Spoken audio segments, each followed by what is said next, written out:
I thought it was going to be the worst day of my life, but it turned out to be the day I finally got my freedom. It all started as the clock ticked towards 7 that Friday evening.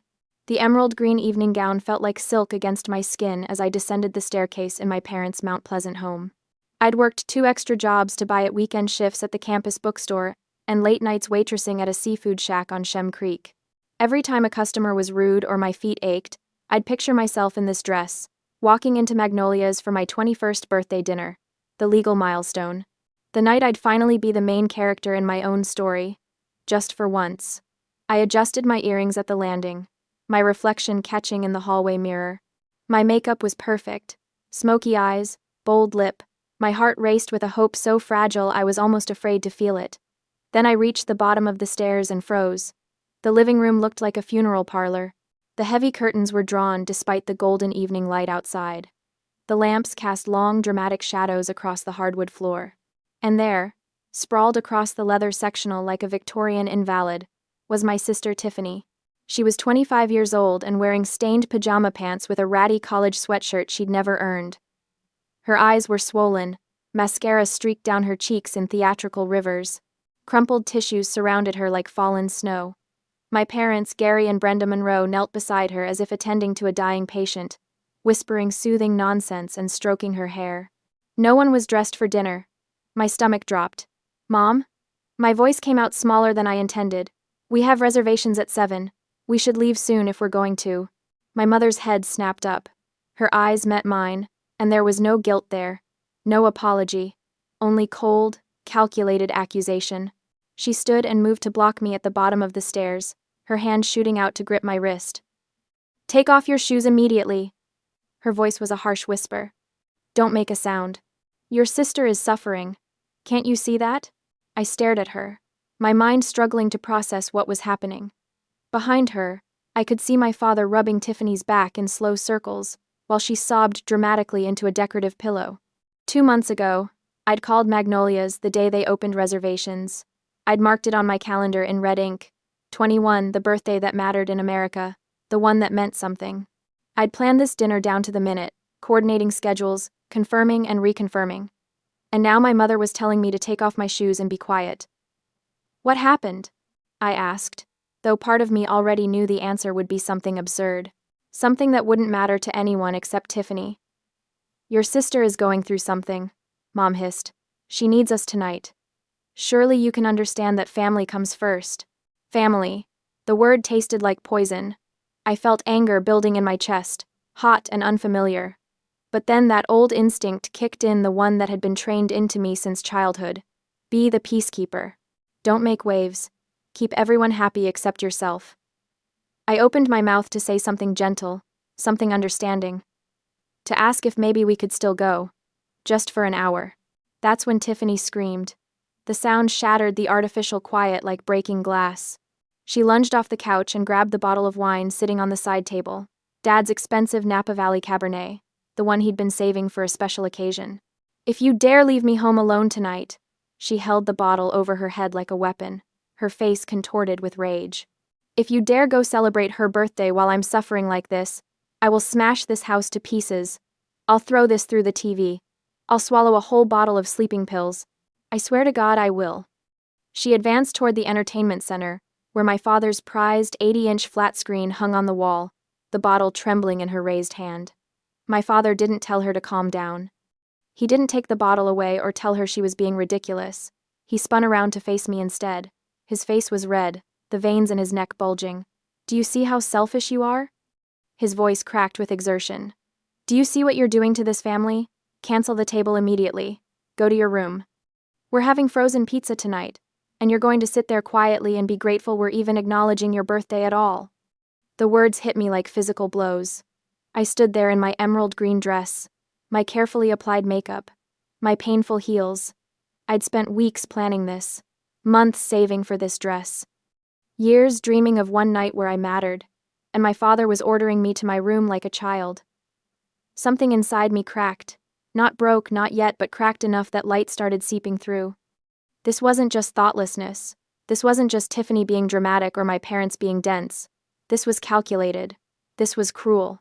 This was them choosing, actively choosing, to hurt me. For the first time in my 21 years, I didn't nod. I didn't apologize. I didn't scurry upstairs to cry quietly into my pillow where no one would be inconvenienced by my feelings. I gripped the banister, my fingernails digging into the polished wood until I felt splinters bite my skin. No. The word came out steady. Stronger than I felt. I won't cancel. I'm going alone. My mother gasped like I'd slapped her. My father's face went purple. Tiffany's mouth dropped open in genuine shock, apparently. The idea that I might defy them had never occurred to her. You ungrateful little... Dad started forward. The doorbell rang. The sound cut through the tension like a blade, sharp and intrusive. Everyone froze mid-motion, turning toward the front door like deer caught in headlights. For 3 long seconds, nobody moved. Nobody breathed. Then my father's face went pale. "Who the hell is that?" Tiffany whispered, still clutching the wine bottle. The doorbell rang again, longer this time, insistent.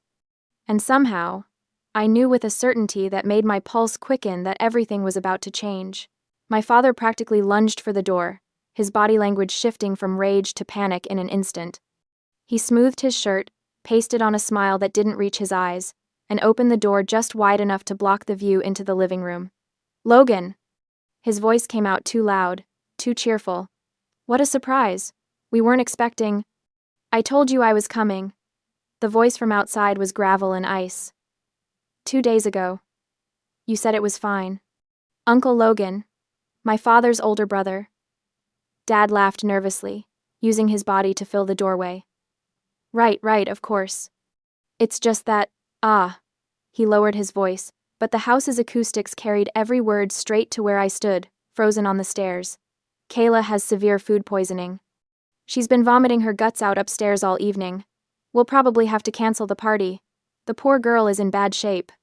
The lie fell from his lips so easily, so smoothly, like he'd rehearsed it. Something cold and hard settled in my chest where the hurt had been. Not numbness, worse than numbness. Clarity. Disgust. I'd always known my parents favored Tiffany. I'd told myself it was because she was more outgoing, more charismatic, more needy. I'd made excuses for them, convinced myself they loved me in their own way. But this was different. This was my father looking someone in the eye and lying about me being sick, rather than admitting what was really happening. I didn't think. I didn't plan. I stepped forward into the light of the hallway. My heels clicked against the hardwood, sharp, deliberate sounds that made my father's shoulders tense. I walked right up behind him, my emerald dress shimmering under the chandelier, my makeup flawless, my posture straight, living proof that he was a liar. "I'm not sick." My voice came out steadier than I felt, but I could hear it trembling at the edges. Dad's lying. They canceled my 21st birthday party because Tiffany threatened to kill herself if I was happier than her for one single night. My father's face went from pale to crimson. "Kayla, go upstairs, right?" Uncle Logan pushed the door open. He was in his 50s, tall and broad-shouldered, with steel gray hair and the kind of presence that made people instinctively step back.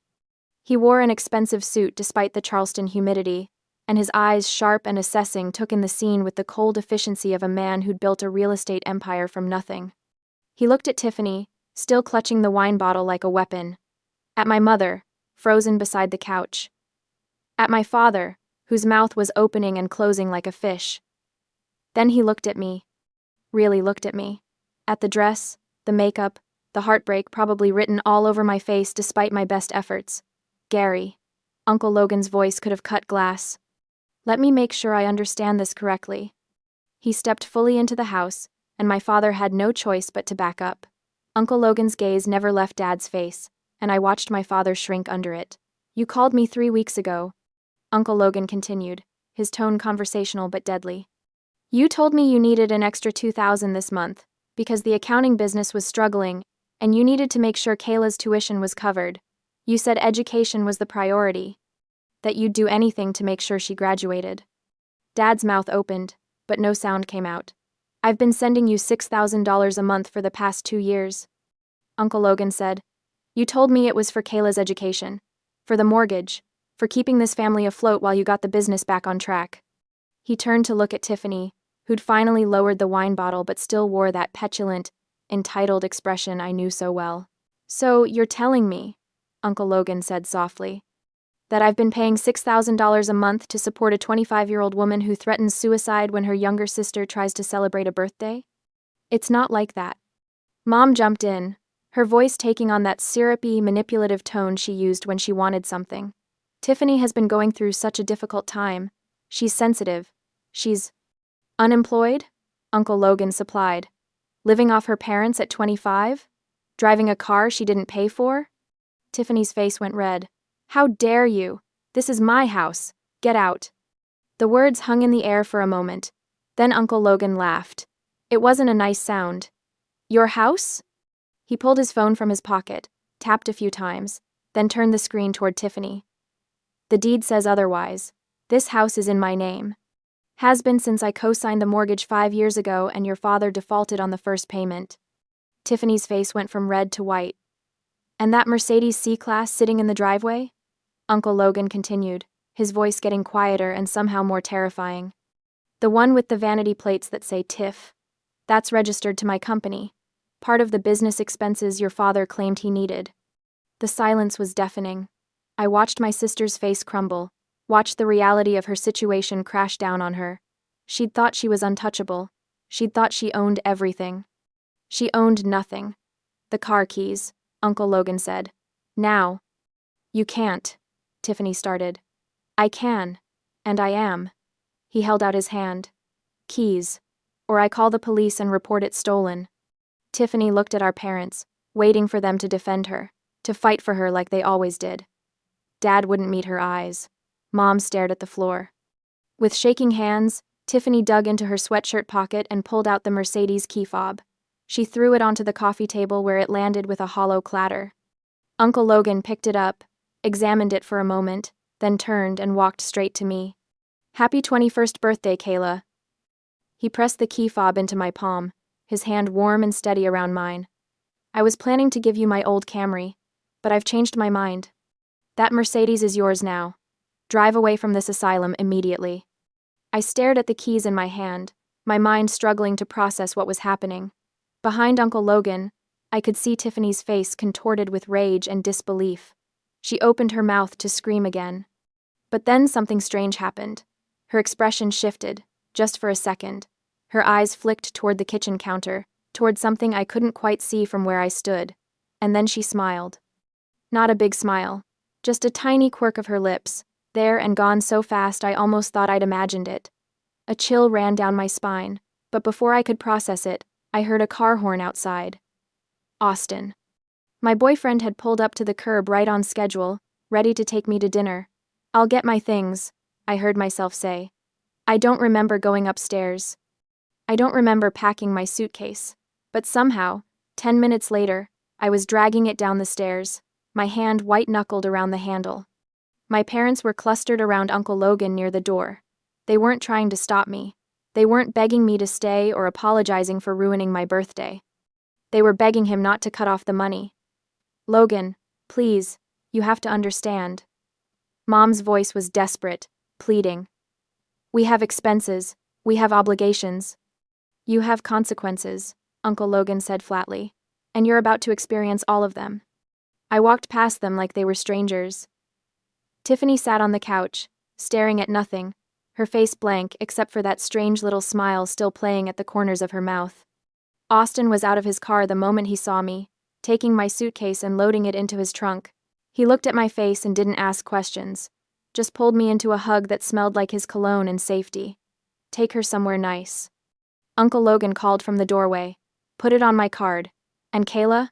He waited until I turned around. "You're staying with me until you graduate. No arguments." I nodded, not trusting my voice. As Austin started the car, I looked back one last time. Through the window, I could see my parents still clustered around Uncle Logan, gesturing frantically. I could see Tiffany on the couch, and I could see her reach behind a cushion and pull out her phone, that smile getting wider. Something was wrong. Something I wasn't seeing yet. But right now, with the Mercedes keys in my pocket and Austin's hand warm in mine, I couldn't bring myself to care. I'd finally walked out, finally stood up for myself. Whatever came next, I'd face it when it arrived. The humidity of a South Carolina September wrapped around me like a wet blanket as I stepped out onto Uncle Logan's King Street penthouse balcony. Below, the city sparkled in the late morning sun, church steeples rising above the historic district, the harbor glittering in the distance. A week had passed since I'd walked out of my parents' house, and I was still adjusting to the surreal peace of my new life. No screaming, no guilt trips, no Tiffany, creating a crisis every time someone else received attention. Just quiet, space, respect. Uncle Logan's penthouse was everything my parents' house wasn't: modern, minimalist, filled with natural light. My room had floor-to-ceiling windows overlooking the city. The kitchen was always stocked, and nobody questioned whether I deserved to be there. "Coffee's ready," Uncle Logan called from inside. I found him in the kitchen, reading the Wall Street Journal on his tablet while pouring French press coffee into 2 mugs. He'd already been up for hours. I'd heard him on conference calls at 6 a.m., but he'd waited to have breakfast with me. "How are you settling in?" "How are you settling in?" he asked, sliding a mug across the granite counter. "Good, really good." I wrapped my hands around the warm ceramic. "Thank you for—" "Don't," he cut me off gently. "You don't thank family for doing the bare minimum of treating you like a human being." I swallowed hard, not trusting myself to speak. "Your father called again last night," Uncle Logan said casually, taking a sip of his coffee. "Third time this week," still insisting the whole thing was a misunderstanding. "What did you tell him?" "That I'd see him in court." His expression was granite. I'm done enabling his delusions. Before I could respond, his phone buzzed. He glanced at it and smiled a real smile, warm and almost mischievous. "Speaking of which," he said, "I'm throwing you a proper birthday party. This Saturday. Here, invite whoever you want. Let's show your family what a real celebration looks like." "You don't have to." "I want to." He was already texting. "Besides, I never got to spoil my own daughter. Closest I'll get is spoiling my brilliant niece." I'd heard the story before. Uncle Logan's ex-wife had taken their daughter to California when she was 5.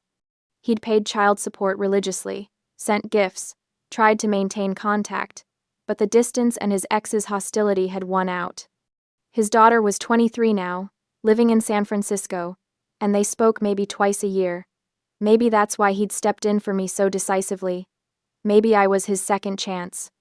The days blurred until Saturday arrived, bringing with it the sticky heat of late September. The penthouse was transformed, catering setup in the kitchen, flowers everywhere, a bar on the balcony overlooking the city.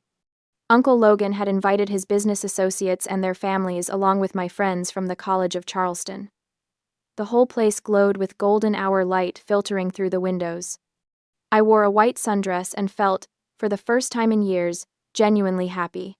My roommate Jessica arrived first, squealing when she saw the setup. "Oh my God, Kayla, this is insane." Austin came with a group from his law school, all of them dressed in that careful business casual that law students perfected. He looked unfairly good in a navy blazer and jeans, and when he kissed me hello, I felt some of the residual tension from the past week finally ease. "How are you doing?" "Just," he asked quietly, his hand warm on my lower back. "Better, really." "Your parents try to contact you?" "Mom texted. I blocked her." He nodded approvingly. "Good, clean break." The party was everything. My ruined birthday dinner wasn't laughter, actual celebration. People who genuinely cared about me. Uncle Logan gave a toast that made me cry, talking about resilience and how proud he was of the woman I was becoming. Jessica posted photos on Instagram, tagging me and the location with captions about, "Finally celebrating with people who deserve you." I didn't think about my family at all. I should have. The peace lasted for 3 days. On Tuesday afternoon, I found myself at the Roasted Bean, my favorite coffee shop near campus. The place was half empty, the barista playing indie folk that was somehow both melancholy and hopeful. I'd brought my laptop and my portfolio to finalize layouts before sending everything to the printer. My senior thesis exhibition was in 3 weeks, and I needed everything perfect. The architectural model I'd spent 6 months building was carefully secured in the back seat of the Mercedes, too precious to leave at home, too bulky to bring inside. The model represented my thesis project, a sustainable community center designed for a hypothetical site in North Charleston. Every window was hand-cut acrylic. Every tree was wire and painted foam. Every detail was exact.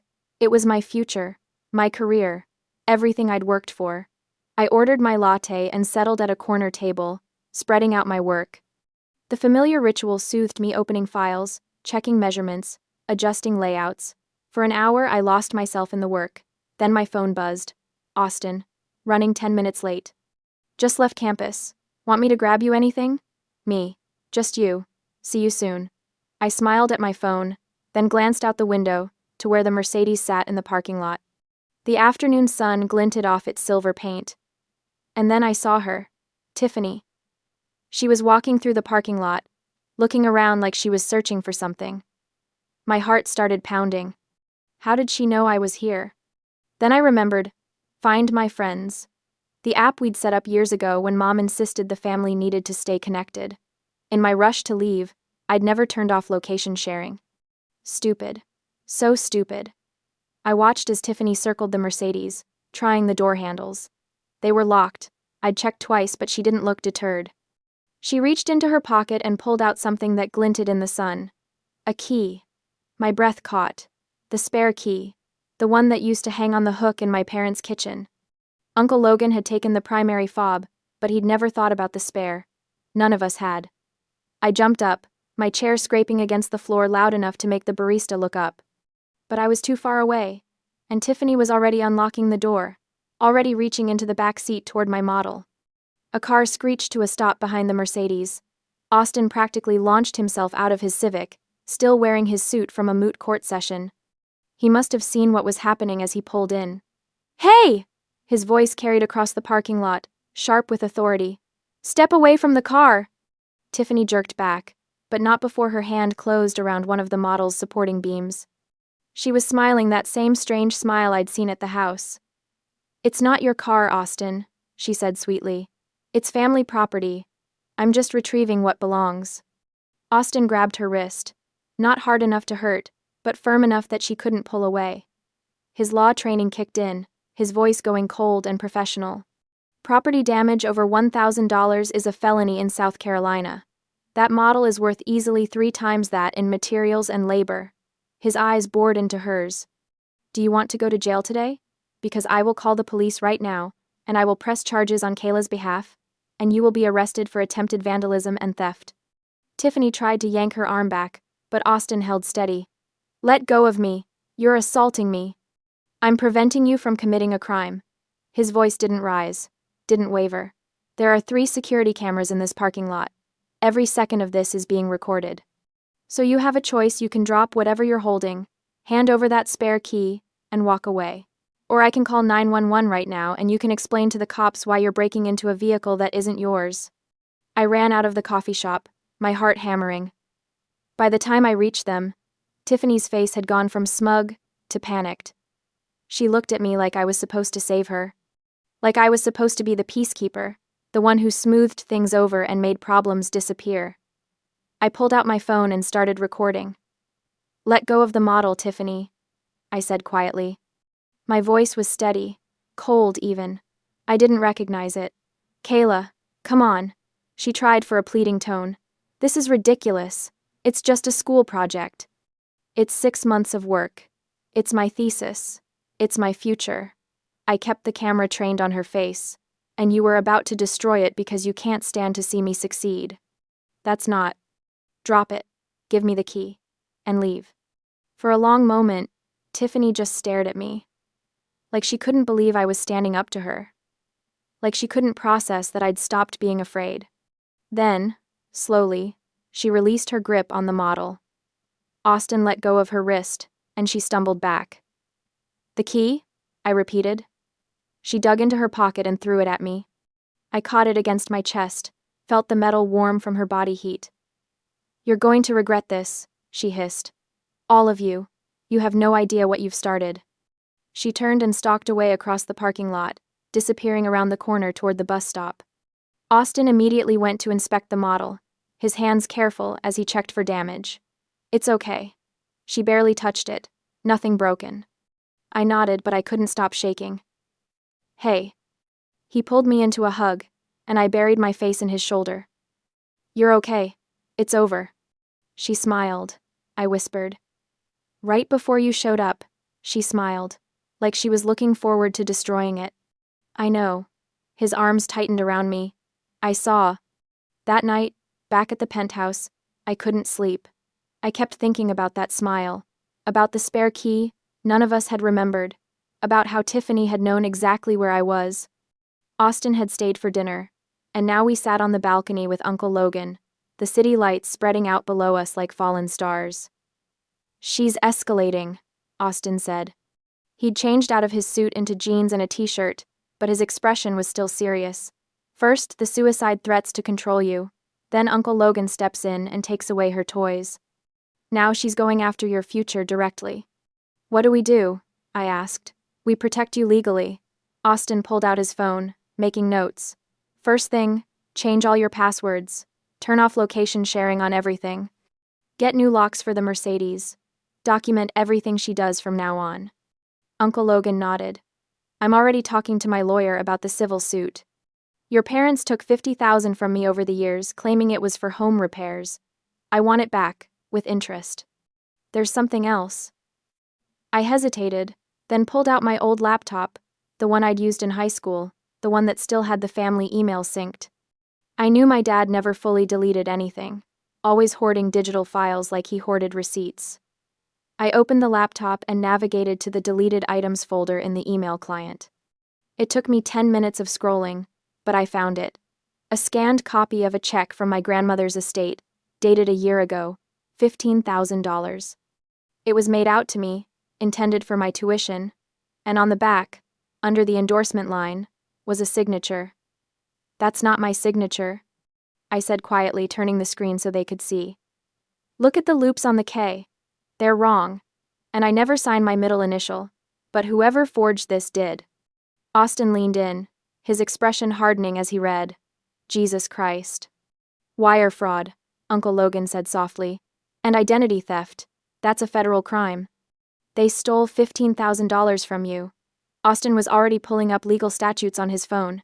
"With a forged signature on an inheritance check? Kayla, this is serious. Like, prison time serious if you press charges." I stared at the screen, at the proof of my parents' theft, and felt something shift inside me. They'd stolen from me. They'd forged my signature. They'd taken money my dead grandmother had left, specifically for my education, and spent it on God knows what, probably Tiffany's lifestyle, her car payments, her shopping. "I want to press charges," I heard myself say. Uncle Logan and Austin exchanged a look. "Are you sure?" Uncle Logan asked gently. "There's no coming back from this. If we pursue this, your parents could face real jail time." I thought about my mother blocking me on the stairs, telling me to be quiet, about my father lying to Uncle Logan's face, about Tiffany reaching for my model with that smile. "I'm sure," I said. "They chose this. They chose her over me, over and over again. They stole from me. They've been bleeding you dry for years, and they're not sorry.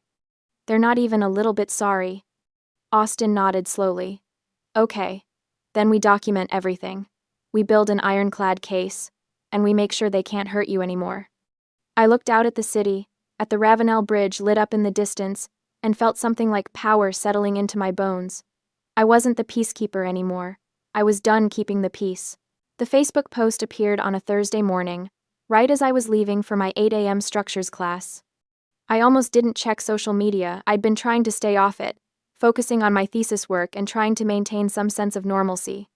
But my phone kept buzzing with notifications, and finally, curiosity won out. I wish it hadn't. The post was from my mother's account, public for everyone to see, complete with a photo of her and Dad looking haggard and elderly in the harsh kitchen lighting. It breaks my heart to share this, but I feel I must speak up about elder abuse in families. Our youngest daughter has, with the manipulation of family members who don't know the full story, stolen property that was promised as part of a business agreement, cut off all contact with her sick parents, and is now threatening us with baseless legal action unless we comply with her financial demands. We raised her with love and sacrificed everything for her education. This is how we're repaid. If you're a parent of adult children, please watch for the warning signs. Narcissism can hide behind a pretty face. I stopped walking, right there on the sidewalk outside the architecture building. Students float around me like water around a stone. the post had over 200 likes already. Comments were pouring in. So sorry you're going through this. Praying for your family. Unbelievable. Kids these days have no respect. You should sue her for defamation. Don't let her get away with this. My hands started shaking. There were more posts. I clicked through to Dad's page. He'd shared Mom's post with his own addition about how I'd turned their own family against them and weaponized mental health accusations to steal a car. Tiffany had posted a tearful selfie with a caption about protecting parents from an abusive sister. They'd tagged me in all of it. The comments on my own page were already starting distant cousins I barely knew, asking what was really going on. Friends of friends questioning my character. Someone had even found my architecture school's social media and commented on one of my project posts. Is this the girl who abuses her parents? Why is she still enrolled? I felt like I was drowning. My phone rang. Austin. Don't read the comments, he said immediately. I know you already have, but stop now. Close the apps. They're lying. My voice came out strangled. They're telling everyone I'm the abuser. That I manipulated Uncle Logan. That I stole from them. I know. I saw. His voice was steady, calm. Where are you? Architecture building. I have class, but I can't go in there and pretend. Skip it. Come to the law library. 3rd floor, study room C. I'm already here. 20 minutes later, I was sitting in a small glass-walled room surrounded by law books, while Austin paced and Uncle Logan, who'd apparently dropped everything to drive over, read through the posts on his phone. Classic Darvo, Austin muttered. Deny, attack, reverse victim and offender. It's textbook narcissistic abuse. It's working, I said hollowly. Look at the comments. People believe them. People who don't know you believe them, Uncle Logan corrected. He set his phone down with deliberate care. Everyone who actually knows your parents and Tiffany, they're staying suspiciously quiet. He was right. I scanned through the comments again. They were mostly from people in my parents' church community, neighbors, casual acquaintances. The people who knew us well, extended family, old friends, weren't commenting at all. They're threatening to sue you for defamation and elder abuse, Austin said, reading from an email on his laptop. Sent to Uncle Logan's business address this morning. Unless you return the Mercedes and I restore their monthly support, they're filing in civil court. Can they win? I asked. No. Austin's voice was absolutely certain. They have no case. The car is registered to Uncle Logan's company. He can give it to whoever he wants. And elder abuse? They'd have to prove you had power over them and used it to cause harm. You're 21, and had literally moved out a week ago. But they can still file, Uncle Logan said quietly. They can drag this out, make it expensive, make it public. That's the point. They're trying to exhaust us. Austin nodded. It's a pressure tactic. They're gambling that Kayla will give in rather than fight. I thought about that, about my old instinct to smooth things over, to sacrifice myself for family peace. Then I thought about Tiffany reaching for my model with that smile. About the forged signature on my stolen college fund. About my father lying to Uncle Logan's face. We don't engage, I said slowly. Right? We don't argue on social media. We don't defend ourselves publicly. We just document everything they're doing. Austin's expression shifted to something like pride. Exactly. Every false claim they make is evidence of their malice. Every threat is proof they're not remorseful, they're just trying to maintain control. Screenshot everything, Uncle Logan added. Every post, every comment, every message. Make it so we have a complete record of their smear campaign. I nodded, feeling steadier. What about the lawsuit threat? We call their bluff. Austin pulled up a document on his laptop. Uncle Logan's attorney is already drafting the civil complaint for the $50,000 in loans. And I spent last night researching the wire fraud case. The evidence is solid. If they want to play hardball, we'll show them what real legal action looks like. Uncle Logan leaned back in his chair, his expression calculating. I'm going to send them an email. Private. One last chance to settle this quietly. Delete the posts, return the $15,000 in stolen tuition money, and sign a payment agreement for what they owe me. If they refuse, we file everything civil suit, criminal complaint for wire fraud, the works? What if they refuse? I asked. Then we bury them. Uncle Logan said simply. I've been lenient because you're my family. But Gary made his choice when he decided to lie to me and steal from you. I'm done being generous. Austin pulled up another document. I also found something interesting in the South Carolina Code. If they're claiming elder abuse to gain sympathy, but it's demonstrably false, you could potentially countersue for defamation. It won't come to that. Criminal wire fraud is way more serious, but it's good to have options. We spent the next 2 hours documenting everything. Screenshots of every post, every comment, every share, copies of Uncle Logan's bank transfers showing years of support. The email with the forged signature. The video I'd taken of Tiffany trying to break into the Mercedes. By the time we finished, we had a folder that was damning. 24 hours, Uncle Logan said as he prepared the email to my parents. That's what I'm giving them. Delete the posts, agree to repay what they've stolen, sign the settlement. Or we take this to court and potentially to the DA's office. He hit send. I watched the email disappear into the void and felt a strange mix of anxiety and relief. No more peacemaking, no more trying to fix things, just consequences. The response came 16 hours later, at 2 in the morning. I was still awake, staring at the ceiling in my room at Uncle Logan's penthouse, when my phone buzzed with a forwarded email from him. It was from my father, no subject line, Logan. I don't know what lies Kayla has been filling your head with, but this has gone far enough. That girl has always been manipulative, always played the victim. We gave her everything: a roof over her head, food, education, and this is how she repays us? The car situation is a misunderstanding. You promised me that Mercedes as part of my compensation package for helping with your business paperwork over the years. Kayla stole it, plain and simple. And now you're threatening Emmy? Your own brother? Brenda is having panic attacks. Her blood pressure is through the roof. Tiffany is devastated. You're destroying this family over a spoiled brat's lies. We will not be deleting our posts. We have every right to tell our side of the story. And we will not be signing any payment agreement for money that was given as gifts, not loans. You said yourself it was family helping family. If you proceed with legal action, we will fight you every step of the way, and we will make sure everyone knows what kind of man turns his back on his own blood. Gary. I read it 3 times, feeling my stomach twist. There was no acknowledgement of the stolen tuition money, no mention of the forged signature, no apology for the birthday party or the years of favoritism or the lies. Just more accusations, more gaslighting, more playing the victim. Uncle Logan's response was already composed when I got to the kitchen the next morning. Gary. I have documentation of every transfer I made to you over the past 2 years. They were explicitly labeled as loans in the transaction notes. You signed a promissory note in 2023. I have the copy. The Mercedes is registered to my company. I have never promised it to you as compensation for anything. You did minimal bookkeeping for me one tax season, and I paid you $3,000 for it. That does not entitle you to a $45,000 vehicle.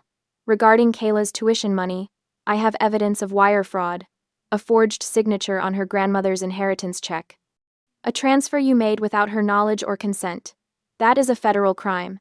You have refused my settlement offer. Therefore, as of this morning, my attorney has filed a civil complaint for the return of $50,000 in loans, plus interest and legal fees. You will be served within the week. Regarding the criminal matter of wire fraud, I am forwarding the evidence to the IRS and the district attorney's office. They will decide whether to prosecute. You have made your choice. Now face the consequences. Logan. He showed me the email before sending it. Last chance to back out, he said quietly. Once this goes out, there's no stopping it. Your parents will know you provided the evidence for the wire fraud case. I thought about my mother's Facebook post, about the strangers commenting on my character, about Tiffany's smile as she reached for my thesis model. Send it, I said. He did. The fallout was immediate. Within hours, my mother was calling Uncle Logan's phone non-stop. He blocked her. She started calling from different numbers, Tiffany's phone, neighbors' phones, even the landline at their church. Uncle Logan blocked them all. My father sent increasingly desperate emails, each one more unhinged than the last, claiming Uncle Logan was having a mental breakdown. That I'd seduced Austin into helping me. That they'd call the police and report the car stolen. Let them, Austin said when I showed him the emails. I'd love to watch them try to explain to the cops that they're reporting a car stolen that isn't in their name, isn't at their address, and that they have no legal claim to. The social media posts got worse too. Mom started a GoFundMe claiming they were victims of family financial abuse and needed help paying for legal representation. It raised $300 before someone reported it as fraudulent. Tiffany posted daily updates about her struggling mental health and how family betrayal was destroying her. The comments were sympathetic at first, but then one of my architecture school friends commented with a link to the video I'd posted, the one of Tiffany trying to break into my car. "This is the victim you're all supporting. She tried to destroy her sister's thesis project out of jealousy. Maybe get the full story before you donate." The tide started to turn. People began asking questions. Why would a 21-year-old steal a car that wasn't in her parents' name? Why was a 25-year-old woman living off her parents and throwing tantrums? Why did the parents' story keep changing? Within a week, Mom had made her Facebook friends only. Tiffany stopped posting. Dad's LinkedIn profile went private, but the legal wheels were already turning.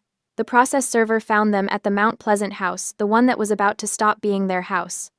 My father tried to refuse the papers. The server left them on the doorstep and filed proof of service anyway. Uncle Logan's lawsuit was official. And according to Austin, who had a friend interning at the DA's office, someone had indeed opened an investigation into the wire fraud case. "They're panicking," Austin said one evening as we sat on Uncle Logan's balcony, watching the sun set over the harbor. "Your mom sent my mom a Facebook message asking her to talk sense into me. She actually used the phrase, 'boys will be boys,' and suggested I was just doing this to impress you." I almost laughed. Almost. "What did your mom say?" "That I'm a grown man capable of making my own decisions, and that she's seen the evidence and it's pretty damning." He squeezed my hand. "Mom's known your family for years. She's not surprised this happened. She's only surprised it took this long." That hurt more than it should have. The idea that people had watched my family dysfunction for years and just accepted it as normal. That nobody had stepped in to help me until Uncle Logan finally snapped. "Hey." Austin turned to face me, his expression gentle. "You got out. That's what matters. You stood up for yourself. You protected your future. And you're not letting them drag you back down." "I keep waiting to feel guilty," I admitted. "Like, they're my parents. They're going to lose their house. They might face criminal charges. Shouldn't I feel bad about that?" "Do you?" I examined my feelings carefully. The old Kayla would have been drowning in guilt, would have been looking for ways to fix things, to make peace, to sacrifice herself for family harmony. But now? I felt nothing. No guilt, no regret. Just a clean, clear certainty that I'd done the right thing. "No," I said. "I don't." Austin smiled. "Good. Because they did this to themselves. Every single consequence they're facing is a result of their own choices. You didn't make them forge your signature. You didn't make them steal from Uncle Logan. You didn't make them choose Tiffany over you again and again. They did all of that on their own." Uncle Logan emerged onto the balcony with 3 glasses of wine. "We got a court date," he announced. 6 weeks from now. And Gary's attorney just filed a motion to dismiss, claiming the loans were gifts. "Will it work?" I asked. "Not a chance. I have documentation, and Gary's too stupid to have covered his tracks." He settled into a chair, looking out at the city with satisfaction. "This is going to be ugly. But it's going to be over soon." I raised my glass, and we toasted to endings, to consequences, to freedom. 3 weeks later, the notification popped up on my phone, just as I was putting the finishing touches on my thesis presentation boards. Subject: Family Meeting Request. "Kayla, your mother and I would like to meet with you and Logan to discuss a settlement. Please, this has gone on long enough. We're still your parents. Let's resolve this face-to-face, as a family should. We can come to Logan's place this Saturday at 2 p.m. if that works. Dad." I stared at the email, my finger hovering over the delete button. "Don't respond yet," Austin said when I showed it to him. We were at his apartment near the law school, surrounded by his casebooks and my architecture models. "Let me talk to Uncle Logan first. If they want to meet, we do it on our terms, with everything documented." Uncle Logan's response was immediate when Austin called. "Fine, but I want Austin there as a witness," and we record the entire conversation. South Carolina's a one-party consent state they don't need to know. Saturday arrived with the kind of oppressive heat that made Charleston feel like a sauna. I dressed carefully, white blouse, black slacks, my hair pulled back in a professional bun. I wanted to look competent, untouchable, not like the girl in the emerald dress who'd stood helplessly at the bottom of the stairs while her family fell apart. Austin wore a full suit despite the heat, every inch the law student about to become an attorney. Uncle Logan was in business casual, relaxed but alert. We set up in the living room. Uncle Logan positioned his phone on the bookshelf, camera angled to capture the entire seating area. Austin sat at the head of the coffee table, arranging 3 distinct file folders with surgical precision. At 2:03 p.m., the doorbell rang. Uncle Logan opened the door, his expression neutral. Gary, Brenda, Tiffany. They looked terrible. My father had lost weight, his face gaunt and gray. My mother's hair had more white in it than I remembered, and she'd aged a decade in 3 weeks. But it was Tiffany who shocked me most. She looked haggard, her eyes hollow, her expensive clothes replaced by a cheap t-shirt and jeans. They filed into the living room like condemned prisoners approaching the gallows. "Thank you for agreeing to meet." Mom started, her voice quavering. "We've been so worried. We just want to—" "Sit," Uncle Logan interrupted. "Let's keep this efficient." They sat on the couch across from us. Tiffany kept glancing at Austin like he was a snake about to strike. "Smart girl. Too late, but smart. We're here to settle this," Dad said. He was trying for authoritative, but it came out desperate. "This lawsuit is tearing the family apart. Surely we can come to some arrangement." "Before we discuss arrangements," Austin said smoothly, opening the first folder, "let's establish the facts. Uncle Logan has filed a civil complaint for the return of $50,000 in loans, plus interest and legal fees. You attempted to have the case dismissed by claiming the money was gifted, but Judge Morrison denied your motion. The trial is set for 3 weeks from now." Dad's jaw tightened. "Those were loans, documented in writing. You signed a promissory note." Austin revealed the document. "This is your signature, correct?" Silence. Austin continued, merciless.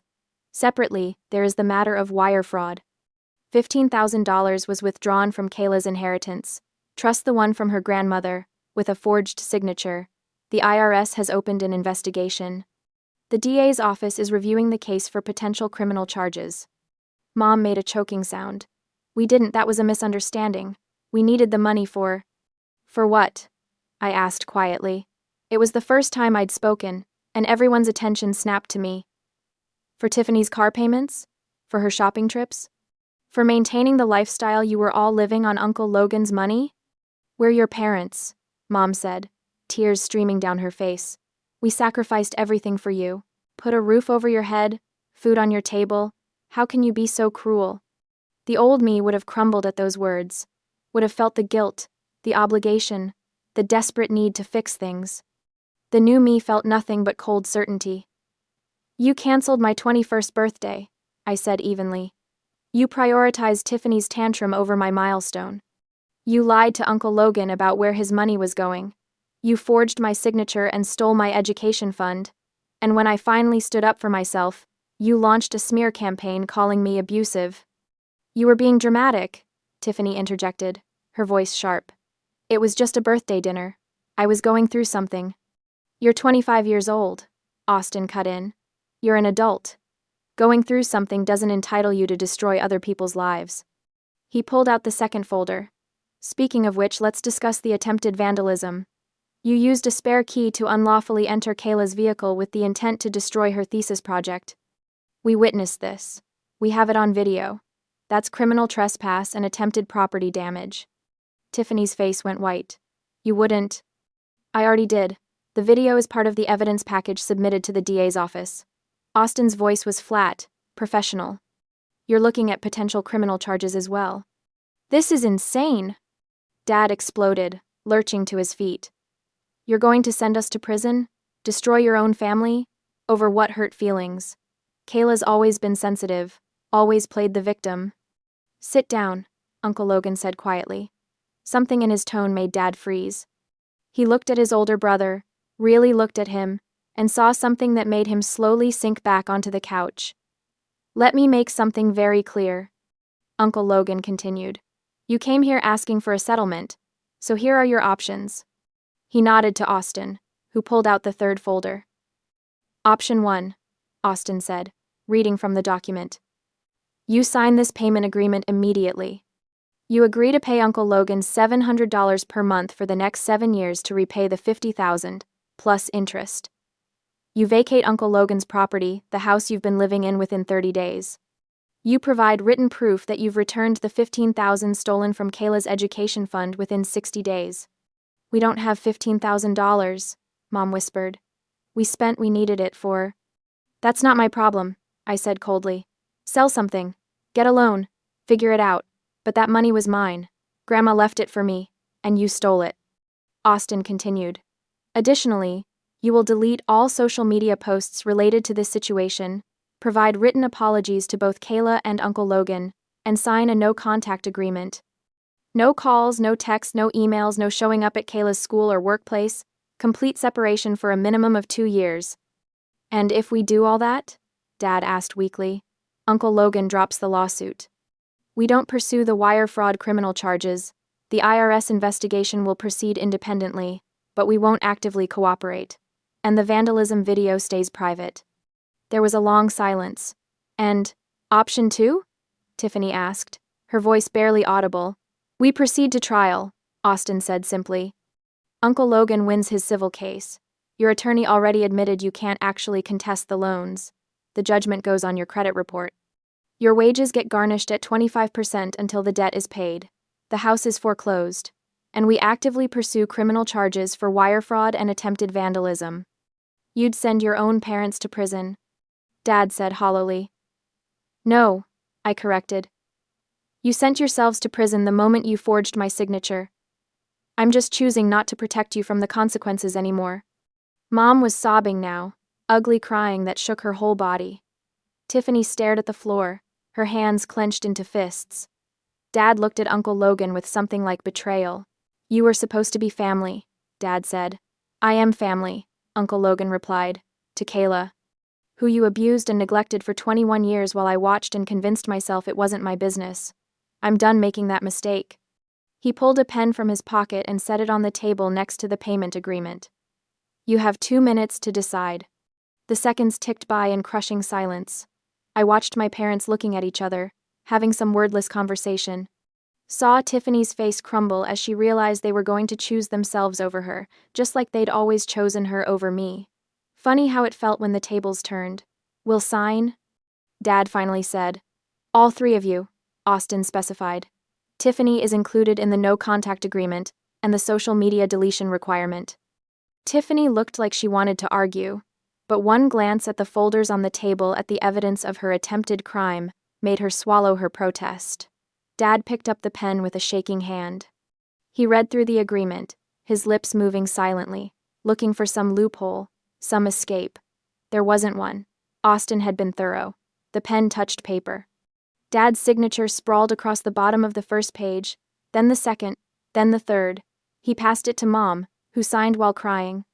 Finally, Tiffany snatched it and scrawled her name, throwing the pen down like it burned her. The social media posts need to be deleted now, Austin said.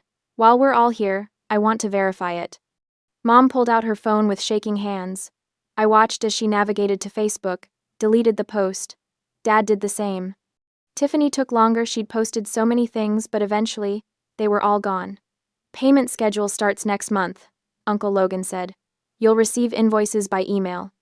And you have 30 days to vacate the property. After that, I'm changing the locks and everything left behind will be considered abandoned. Where are we supposed to go? Mom asked helplessly. Not my problem, Uncle Logan said without sympathy. You've had 3 weeks to plan for this. You knew it was coming. They stood as a group, and for a moment, I thought Tiffany was going to say something. She looked at me with an expression I couldn't quite read. Rage, shame, disbelief, all mixed together. Then she turned and walked out. Dad followed, his shoulders slumped. Mom paused at the door, looking back at me. I hope you're happy, she said, venom cutting through her tears. You've destroyed this family. No, I replied calmly. You destroyed this family 21 years ago when you decided one daughter was worth more than the other. I just stopped letting you get away with it." She flinched like I'd slapped her, then hurried out after my father. The door closed behind them with a soft click. For a long moment, nobody moved. Then Uncle Logan stood, walked to the bookshelf, and stopped the recording on his phone. "It's done," he said quietly. I waited for the guilt to hit. For the regret, the doubt, the desperate urge to call them back and fix things. It didn't come. Instead, I felt something I hadn't experienced in years. Peace. True, deep, unshakable peace. Austin put his arm around me, and I leaned into him, watching through the window as my parents and Tiffany climbed into a beat-up Honda someone else's car, I realized. Probably borrowed. The Mercedes days were over for them. "How do you feel?" Uncle Logan asked. I thought about it carefully. "Free," I finally said. "I feel free." The Honda pulled away from the curb. I watched them until they turned the corner, the red taillights disappearing into the Charleston humidity, before I finally turned my back. I turned to look at Uncle Logan, at Austin, at the penthouse that had become my real home, at the life I was building on my own terms. "Thank you," I said to both of them, "for helping me stand up for myself, for not letting them pull me back down." "You stood up for yourself," Austin corrected gently. "We just provided backup." Uncle Logan nodded. "You're stronger than you know, Kayla. You always were. You just needed to believe it." That night, after Austin left, and Uncle Logan retired to his study, I stood on the balcony looking out at Charleston. The city lights sparkled like stars. The air smelled like salt and summer. In the distance, I could see the Ravenel Bridge, lit up against the dark sky, and I thought about roads, about crossings, about leaving one place behind and moving towards something new. They'd canceled my 21st birthday, thinking they could keep me small and compliant forever. Instead, they'd given me the greatest gift they possibly could have, the motivation to finally walk away. The rest of my life stretched out before me, bright and unburdened.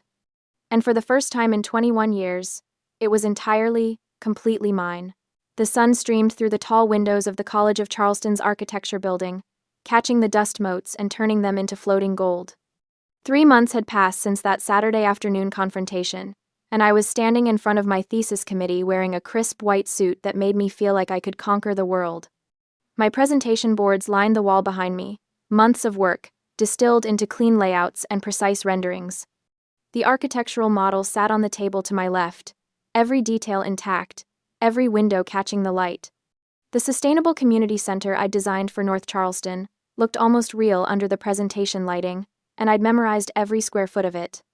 "Miss Monroe," Professor Davidson said, adjusting his glasses as he reviewed my calculations, "walk us through your structural considerations for the green roof system."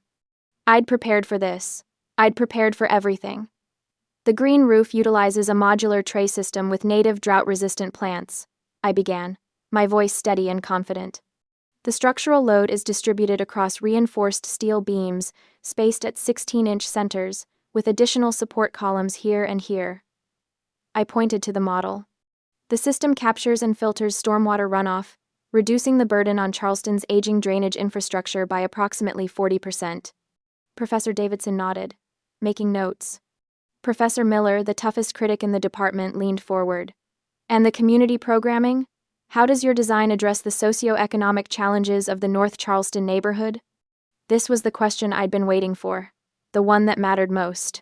"The center is designed with flexibility as its core principle," I explained. "The main hall can be subdivided using movable partition walls to accommodate everything from job training workshops to community dinners. The commercial kitchen meets health department standards for small business incubation, allowing local food entrepreneurs to develop their products. And the second-floor classrooms have dedicated high-speed internet and computer stations, addressing the digital divide that limits educational opportunities." I walked them through every decision, every calculation, every choice I'd made. And as I spoke, I realized something. I wasn't the same girl who'd stood at the bottom of those stairs in an emerald dress, hoping desperately for scraps of acknowledgement. I was someone who'd built something meaningful, someone who'd stood up for herself and survived, someone who knew her worth. The committee deliberated for exactly 7 minutes, I counted, before Professor Davidson smiled. Congratulations, Miss Monroe. Your thesis is approved with distinction. The relief hit me like a wave, but it was Austin's whoop from the observation area that made me laugh. He'd been sitting there for the entire 2-hour defense, along with Uncle Logan and Jessica, all of them witnessing this moment. Speaking of which, Uncle Logan continued, pulling an envelope from his jacket pocket. This came to my office yesterday. Certified mail. I recognized my father's handwriting on the return address. My stomach clenched. It's the thitted payment, Uncle Logan said, opening it to show me. $700, exactly as agreed, and a cashier's check for $3,000 toward the stolen tuition fund. Have you heard anything else? I asked carefully. About where they ended up? Uncle Logan exchanged a glance with Austin. They're renting a basement apartment in North Charleston. Austin said quietly. Your dad's wages are being garnished 25% for the loan repayment. Your mom got a job at a call center. And Tiffany. He trailed off, and I raised an eyebrow. What about Tiffany? She's working as a cashier at the Walmart on Rivers Avenue, Austin said. Jessica's cousin saw her there last week. Apparently, she doesn't post on social media anymore. No Instagram stories, no Facebook updates, nothing. I tried to feel something about that satisfaction, maybe, or vindication, but mostly I just felt distant. Like they were characters in a story I'd finished reading, not people who'd once controlled my entire life.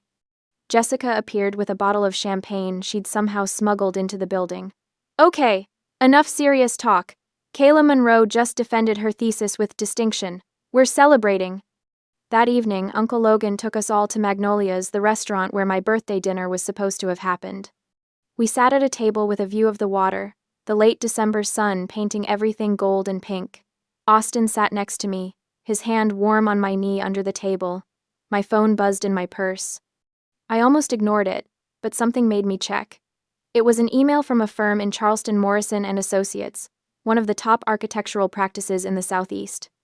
They'd attended the thesis exhibitions earlier in the week. Dear Miss Monroe, we were impressed by your community center design and would like to invite you to interview for our junior designer position beginning June.